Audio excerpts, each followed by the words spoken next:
Hello everyone, welcome to another episode of the Pony Podcast. We are very excited that this episode is brought to you with the sponsorship of Rider Focus Physiotherapy. Rider Focus Physiotherapy is a practice based in Hampshire, and they specialise in treating horse riders. They've got riders like Sarah Oppenheimer and Charlotte Desjardins amongst their clients. It's run by the lovely Hannah Gadsden, who's a 3-star event rider, so she knows exactly what sort of problems you're going to have as a rider and also what you want. So she's not going to tell you not to do anything for 3 days because she knows you're going to muck out your horse. We are so grateful for all of Hannah's support because we are riders and very broken, and it's saving us money and time because she's fitting in so well with our schedules.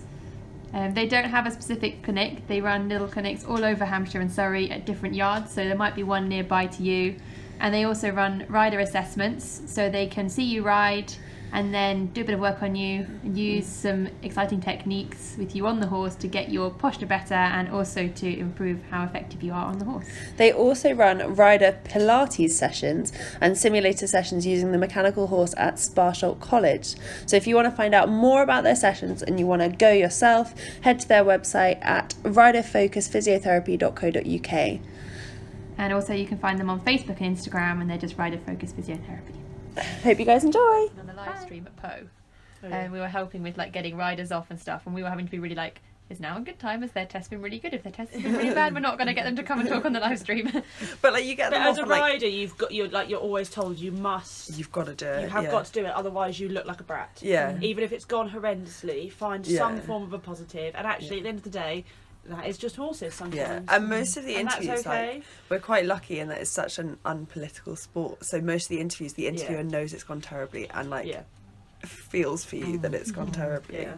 And they're not like, so tell me how bad it was. So what went well? None of it. Yeah. Someone's been like dumped on their face and you're like, so what are the positives you're going to take? Well, I jumped the first fence really well. We got in the ring. Okay. Right, you ready? No. Hello everyone, welcome to another episode of the Pony Podcast with Tess Bishop and Alex Van Roundwyck, and we are here at Headmore Stud with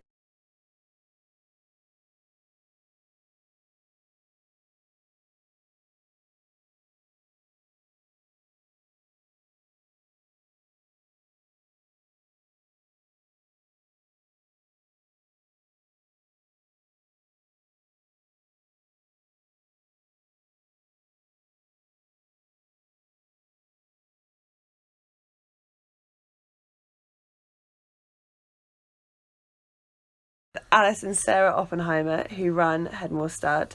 Headmore Stud was founded in 1988. They're winners of the Tyrrell Trophy, which is awarded to the highest placed British bred mare of the BD Champs. Alice was also on the Young Rider dressage team in 2009. Welcome to the podcast. Thank you. So we'll start with, obviously we're here to talk about the stud and breeding and that sort of thing. What inspired you to start the stud?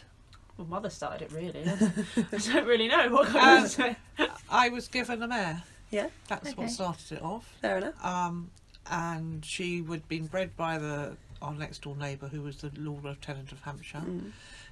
He unfortunately died one day, I think, after hunting, and she was his hunter. She was a thoroughbred. And his family didn't like horses. She was a very beautiful horse, but she had lovely movement for a thoroughbred. So I was like, well, I'll have her. And they said, well, you can have her, but only breed from her. Okay. So she came, and I bred a couple of sort of eventing lines, and then a friend of mine, Darren Mattia, rang me one day and he said, I've just imported this most beautiful 2-year-old colt, you must come and see him. And he's literally just down the road from us, so I went to have a look, and that colt was DiMaggio. Oh wow. And I was like, Yes, I want to please. use him, please. Yes, please. So she's still here now. She's 19 rising 20, and she was one of the first DiMaggios born out of this original thoroughbred mare. Oh wow. She still lives here, and her son, he's actually won 3 national titles last year. Yeah. So yeah, it's, You breed dressage horses now. How come the first few, other than that you had a thoroughbred mare, how come the first few you bred were eventers? Mother never used to like dressage. Yeah, I didn't. I only came into dressage quite late. I was, I did a bit of eventing. I did a lot of show jumping, showing. I did a bit of everything, pointing, everything else. Yeah. And it just sort of happened. And then the meeting of DiMaggio, and about that time, it must have been. Darren had a horse come in, but they hadn't got room for it, that had a reputation of being a bit of a monkey. And they were like, well, can you have him? So I said I could. Anyway, this horse walked down the yard and I just took one out of the horse. I thought, oh, I love it. And he was a horse called Da Capo. Oh, wow. Da Capo Very the second. nice. And he really started me off in dressage. He and I came to a mutual understanding. He said quite strong opinions about life, but we went and did everything else apart from dressage for a couple of years, and then he turned round and he actually eventually he won a couple of national titles as well. He won 3 actually. 3 was it? Wow. Yeah. Very nice. And with Kate Smith in the saddle. Yeah. Way back when I was like 10 at the 2002 time. it was. 2000 was his first one. Oh, it was 2000. Was Yeah, he won 2000, 2001, 2002. Good one. Good one to have. Yeah. And he was actually quite responsible for Alice getting interested in dressage originally, wasn't he? Yeah, he was. He that's really bad timing. That's really annoying. That's alright. I used to look after him a bit when Mum was diagnosed with breast cancer in 2000. 2000 it was, yeah. And I used to go out and I'd muck him out before school, and then when Kate Smith came to ride him, I'd take him up and stuff. And I remember watching, I think it was 2001 when he won at the Winter Championships at Solihull, and I was stood there watching him, and I would have been 10 or 11, and I just turned to Mum, and it sounds really cheesy now, but I was like, oh, one day I want to do what Dexter does. We call him Dexter in the stable, and it's like cringeworthy now, but that was he really sort of fueled my passion for the sport. And at the time, I had a pony called Dusty, and she was, if I did dressage it was fine, but she had a really dirty stop that every time I jumped I used to go over her ears every single time. Is that why you went from eventing to dressage? Sort of, the combination of the two sort of pushed me towards dressage. And for my, like, I'm a real perfectionist. As far as I'm concerned, nothing's ever good enough, so actually the sport really plays into that well. Fuels my desire to keep improving, because you sort of get there and you get to Grand Prix and you're like, oh, I've made it, and then you're like, no, now we start again. It's literally like you get to Grand Prix and it's starting all over again. So that's where we sort of fell into it, really. Another reason that we breed them is because that way we can afford to do it. You're dribbling away small amounts of money, whereas to go and find, to acquire the quality of horse that we try and breed, it's big money. It's big money. I always say to people, so, we'd never be able to afford to buy the quality of horse that we've bred, ever. I mean, eventers are like expensive enough. Dressage horses are another league. Oh, it's ridiculous. Madness. It is insane. Yeah, no, it's insane. I mean, the real top ones, and especially with the big stables like Helper Strand, the PSI auctions. Like, it is something, you see the prices and it is eye-watering. I always feel for the grooms driving the lorries, because you must be driving that lorry thinking about the money behind you. I don't think they can think that. No. I think they wouldn't do it if they did. No, I wouldn't. And they know that, I think, because they look at the horses day on day, they know them, don't they? They're like, they're not the value of money, they're their own individual. Like all the horses here, we've got some that if someone put a price on them, they probably would be extortionate, but we don't ever think of them like that. They are horses. They are who they are, and they are, like Davina's been immensely successful in her time, and Bella has really come into her own this year, and you just don't think about it, because they're, it's not really, for me, with especially those two being mares, it's irrelevant what they're worth, because they're mine. Yeah, they wouldn't be sold. Because they can stay in the breeding programme and do the embryo transfer. So your stud's a very family-run operation, with both of you working together. Do you think that's helped its success? I think so, because Mother doesn't have to pay me to ride them. She's got a pretty good deal here. Oh, but Mother supplies all your horses. So there you go. Which I produce when I start with them. They're not worth very much because they can't even trot down around the school. Do you ever wish you had more distance? No, I think we do get on quite well. I think on the whole we get on. Yeah, pretty we well. do. Yes, we have our moments, but. We don't Yeah. like we don't live in the same house, which I think makes a big Helps. difference. We get a bit of time away from each other, and but actually I think we do work well together. I do sometimes get a little bit frustrated because it always has to be Mother's idea, and I'll come up with an idea, and then a couple of days later we'll go, I've thought of this, and I'm like, yeah, that's what I said 2 days ago, but never mind. Okay, it's your idea. That's Well fine. done. Yeah, brilliant. it's a good But one. yeah, It's a good generally one. we do work quite well together, and I've obviously produced quite a few to Grand Prix now. And Mother's got so many years experience in the horse world. So with like the basic day-to-day management of them, we do complement each other quite well. Yeah. Mother never really liked the dressage. She didn't like the thought of one person watching just her, which I've never even looked at it that way, but that was how Mum used to look at it. So she never really enjoyed it. So she never really did that much of the sport. So whereas I live and breathe the sport, so when it comes to training them, I'm pretty confident most of the time that I can sort of muddle my way through. And then Mum does the day-to-day management of them, and sometimes we have. Well, I think discussion, Alice but only literally just had her 30th birthday, but she's now trained 5 horses to Grand Prix.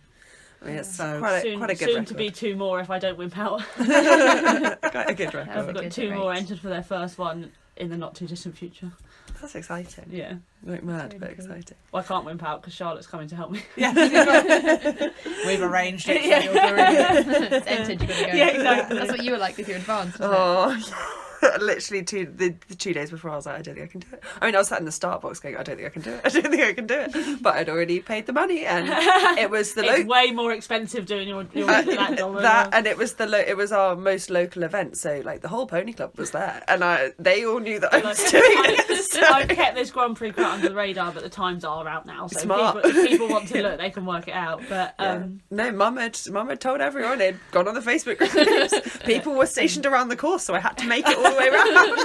yeah, It was Charlotte's coming down to help me warm up, so I can't wimp out because she'll be there shouting at me. And to be honest, I'm far more terrified of what Charlotte might do to me than I'll ever be of what might happen in the ring. So it's quite a It's good positive. to have a coach like that. You were saying a lot of your mares and your horses that you've bred have come from that original founding mare.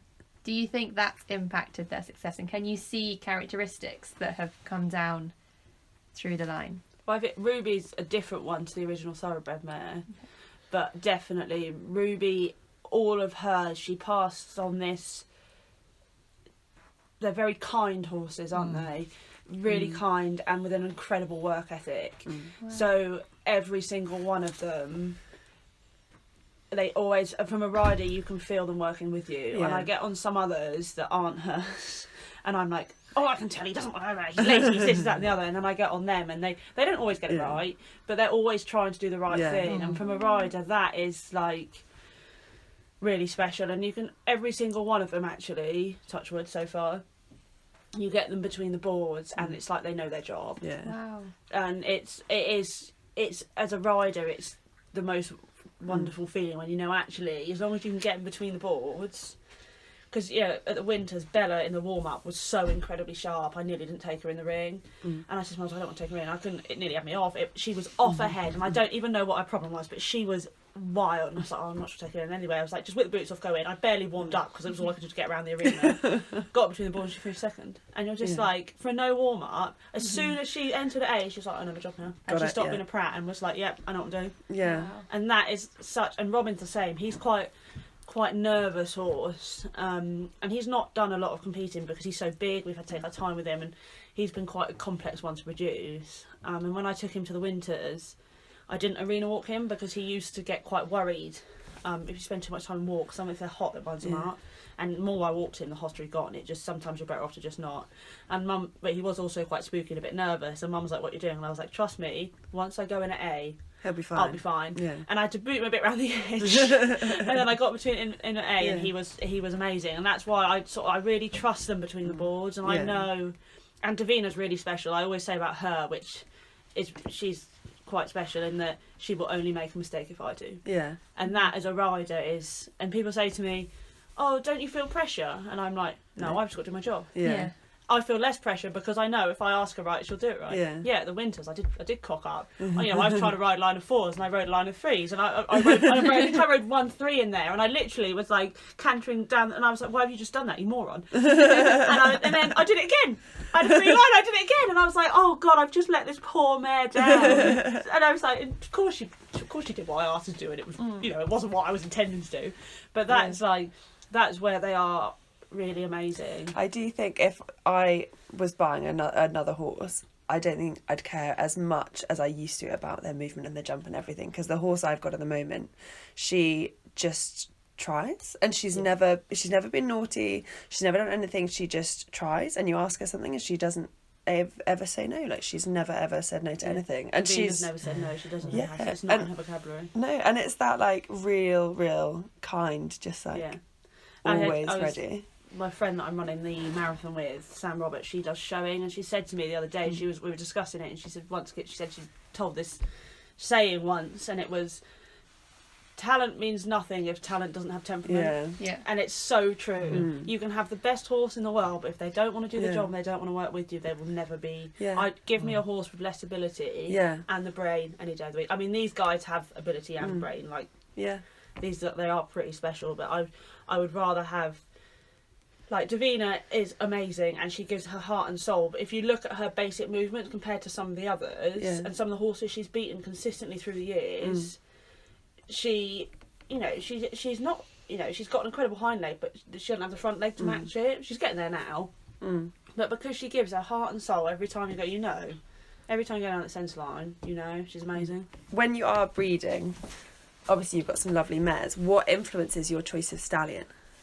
We try to complement the mare.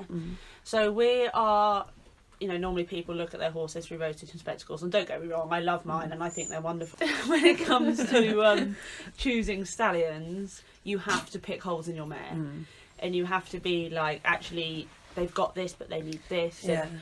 And, so yeah, that tends to be where we try and match them. Mother's good at picking random punches. Charlie chops! I mean, Ruby was a very old-fashioned type of mare. You know, she had a leg in each corner. Yeah. She had beautiful conformation, but she was quite... Solid. That's the word. Quite built solid. to last. Solid. Built to last, exactly. So, you know, I tend to not to put something similar on, something lighter. Yeah. And just also...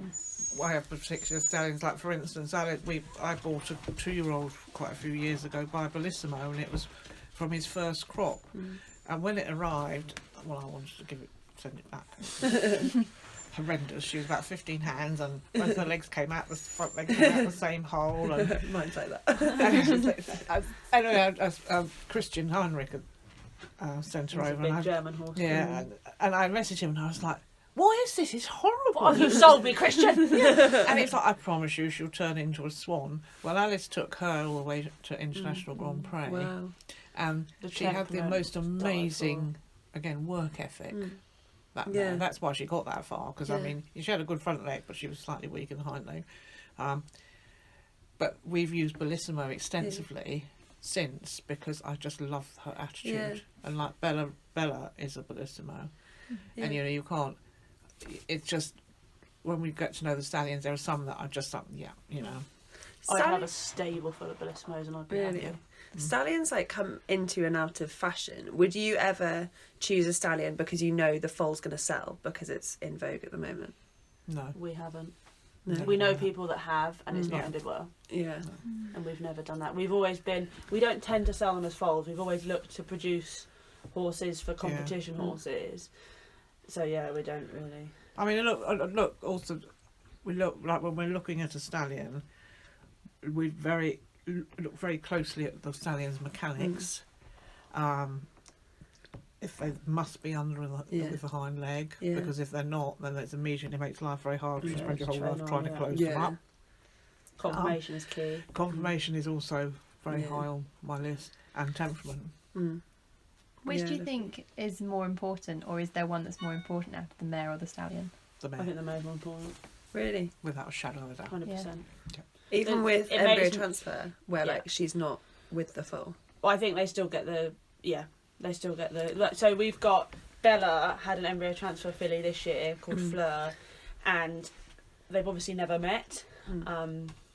And Fleur was brought up by some, what was she, like thoroughbred cross Welsh cob something called Grace.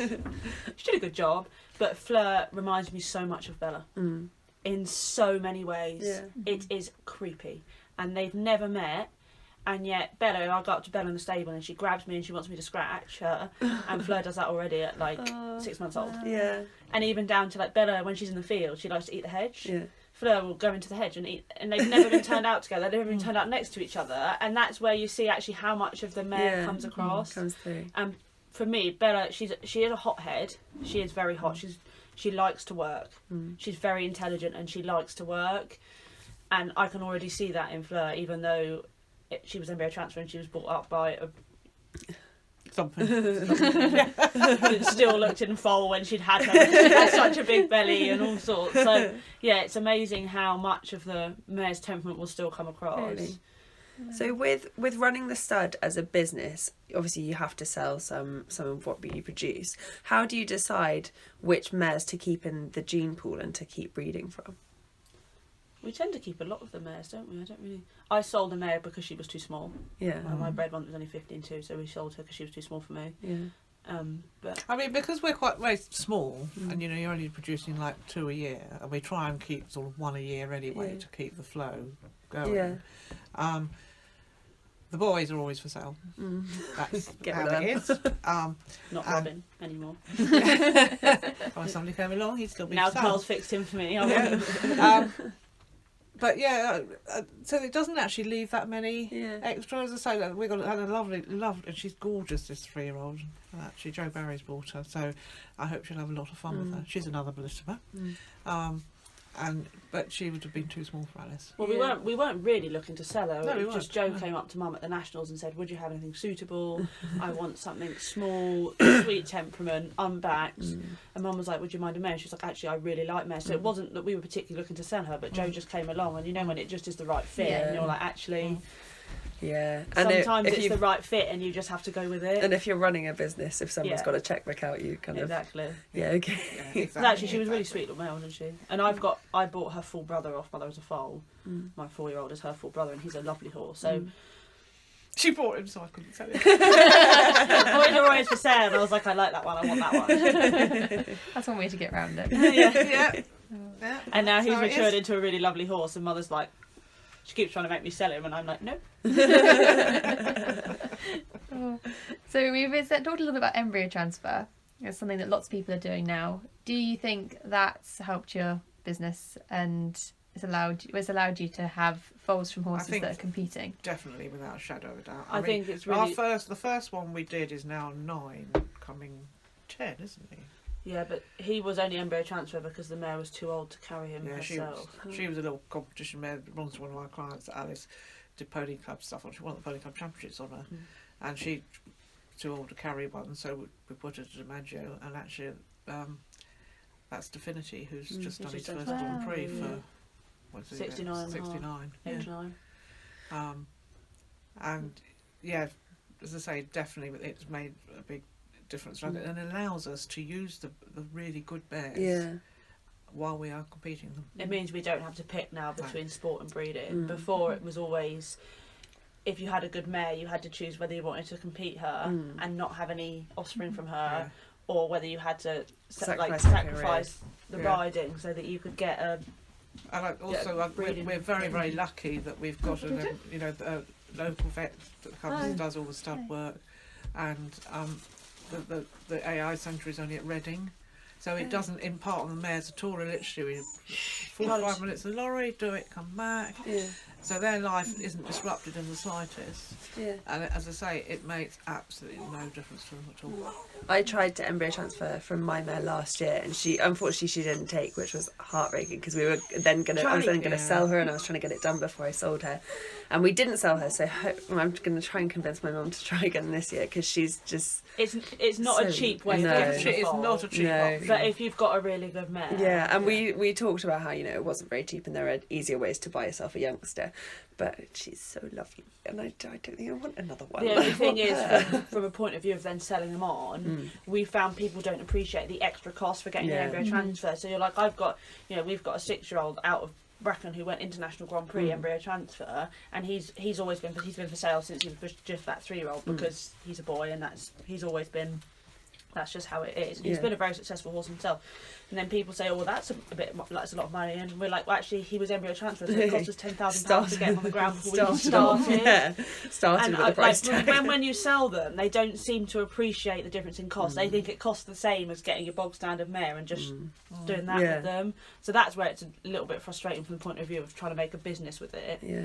So we've talked a little bit about temperament of your horses and how you choose your mares and your stallions. How much of an impact do you think their upbringing has? So how much you do with them as foals and the environment that you have around you here in the stud?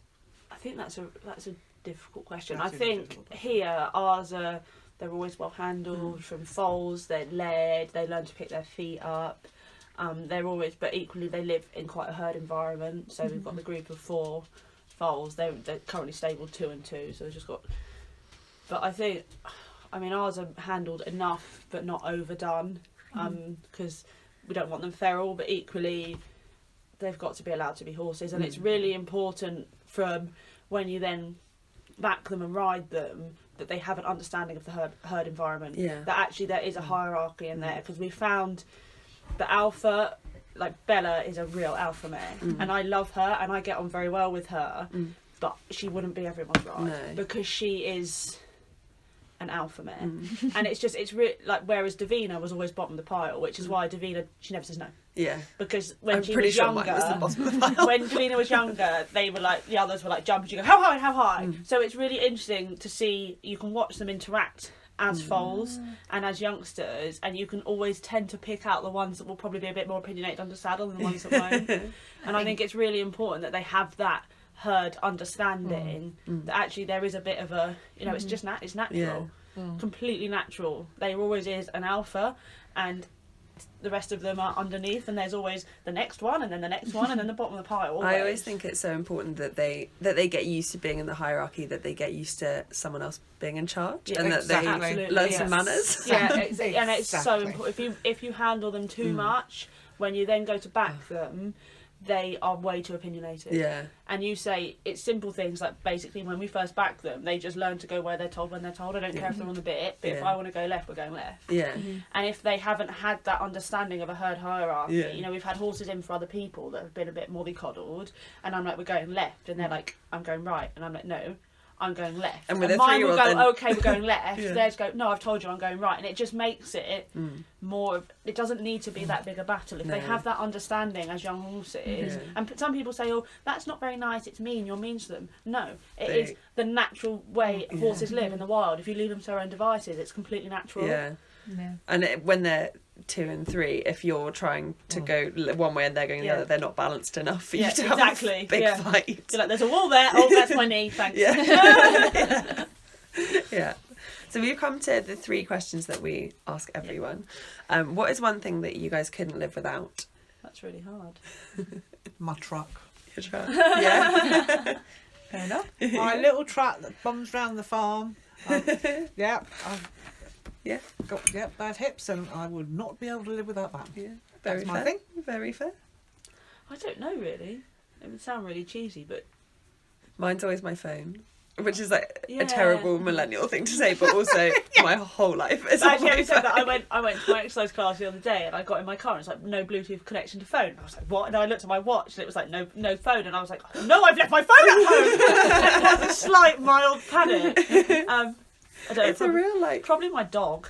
Your dog, He's trying to outside. No, there's one that I'm giving a little scratch to. It might be this dogs. No, that's my dog. That's the daddy of Alice's dog. We have featured in the podcast today as well. Breeding dogs You're as precious. well. Dogs as well as ponies.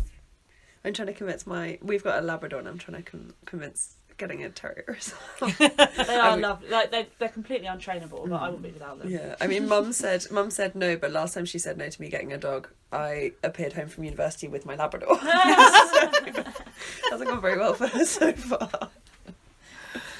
What's one thing that you wish you'd learned sooner? I think this is something that I've said a few times in a few interviews. I think it's learning when. I wish I'd learnt sooner when to say actually not today, because sometimes when you do this day in day out, you feel a bit obliged and you're like, well, I have to work this one, I have to work this one. And actually I've had some rides in the past where I've not been feeling great for whatever reason, whether I've been too tired, whether I've had a bit of a cold or whatever, and I get off and I'm like, I wish I hadn't got on. So whereas now I've got a bit older and I'm like, actually today is not the day for me to get on this horse, and I'll go and I'll still work them, like whether I do a bit of work on the ground or something, but so that's something I wish I'd learnt a bit sooner, because I think I'd have saved some. Horses can tell, they know, it saves some time, some bad time rides. and angst. Just... Then you get off in a worse mood when you got on and you're like, I shouldn't have got on, I knew I should have got on, why did I do that? And now we hate each other. Yeah, exactly. Then you feel bad because you're like, oh, I shouldn't have got on, it's all my fault. Oh, that is the worst. That is the worst. So our last question is, do you think talent is real, and how much of a bearing do you think it has on someone's success within sport and within... Or to do with horses? Yeah. I think talent exists. I think everyone, like riders or horses, certain people definitely have more natural talent than others. But there is that saying that hard work beats talent if talent doesn't work hard. Yeah. So you see a lot of riders that could have potentially been real top riders that haven't put in the hours because it doesn't happen overnight. It is a slog. Because it is hard. But then you look at Charlotte and she's worked very hard. Yeah. But she is, I've told her this many times and I mean it in a lovely way, she's a freak. Yeah. When you see what she does to horses. She just looks like some people just look right on a horse.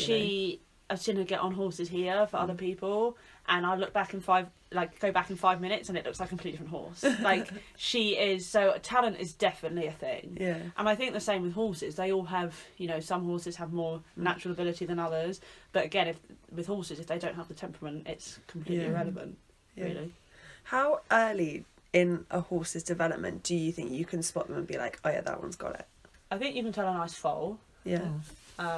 Yearlings and 2-year-olds, not so much. They have that ugly face. Yeah. We tend not to look at them too much because we depress ourselves. You put them in the farthest field. That's where Carl's really clever, because he buys his as 2-year-olds and he has a good enough eye. Yeah. And then you tend to be able to tell a bit more from 3-year-olds, but when it comes to riding them, you don't know if you've got... until under saddle, really? And also when it comes to a Grand Prix horse, you don't know if you've got a good Grand Prix horse until they're Grand Prix. Yeah. So you can train them and ride them and produce them and they can do all the tricks, but whether or not they've got the temperament to help you, that's a hard test. They've got to go with you. Yeah. As they always say that about 5-star horses, like they might be able to jump the size, but it's whether they can do the size and the technicality and the speed and everything like that, and you don't know until you're there. It's the same with the Grand Prix. Yeah. They might be able to do all the tricks at home, but until you get them in the ring and you string them together and you get in a bit of a hole and you've got the atmosphere, you're hoping they help you out. Yeah. So that's the thing with the Grand Prix. It's a hard test. Yeah. It's physically challenging for the horses right up to the end where they've got to do that last centre line. It's a hard test. They've got to be fit and they've got to want to go with you the whole time. I've tried bits of it because I had a pony who he could do flying changes and he could do a bit of piaffe because someone had got bored and taught him a bit of piaffe, and I kind of watched the Grand Prix test and was like, I could do that. I could go through those movements. It's it's a lot. You get the one little break when you pick up canter and you've got that little bit. Yeah. But other than that, it's like it is hard. Every stride you're thinking about something else, and then you can't. Else. The thing is with dressage as a sport, you cannot miss a stride. It ruins a whole movement. Yeah. That's where it's so hard. Yeah, it's hard. I'm an eventer. I did not like dressage until it got to that point, and actually when you've got that much to do, it's exciting. That's why dressage is a bug, because you start and you're just trotting catching around in circles and you're like, God, this is really boring. This is so dull. And then you train on a bit and you train on a bit, and the more you learn, the more you realise there is to learn, and then you get to the high level test and you're like, actually it's exciting. Really exciting. And you do, it's not the same buzz you get going across country, but cross country's more of like you're kind of flying by the seat of your pants. I don't do that. When Finn did his first Grand Prix, the buzz, because I was amazed. I never thought I'd get clear round on him. He wasn't a particularly easy horse to train the canter work. The appressage came very naturally to him, but the canter work was hard. Yeah. So I thought it would all fall apart at the canter work, and I could not believe he'd just gone and done a clear round in his first Grand Prix. And the buzz afterwards from me and Mum and his owner, like everyone was like, so you do still get a real sense of achievement from it. It's just a different way to. You're not Yeah, tempted to flat do out if when it's Charlotte took 2 of her cross country school or something. You're not tempted to go and do that. I'm like, Your horses do jump though. yeah, Danny jumps. There's one I've jumped Robin. I trust Robin. Davina, I would not jump because if I landed a bit unbalanced, it brought me off. Bella, I will not jump because she is a banshee. Danny can like sort of get her in the right place of the fence, but I'm watching like, oh. At one point, Danny was like, "Oh, I take this to the Vicarage V," because she's just like, "Let me at it." I jumped. A friend of mine had a dressage horse, and he was getting a bit sour, so I was like, "Oh, I'll jump him. That's fine." And I have never appreciated that some horses just can't do it. They do learn. They do learn. Mine are never very good. I got one actual jump as opposed to just all his legs being picked up at the wrong time. Donna never did it.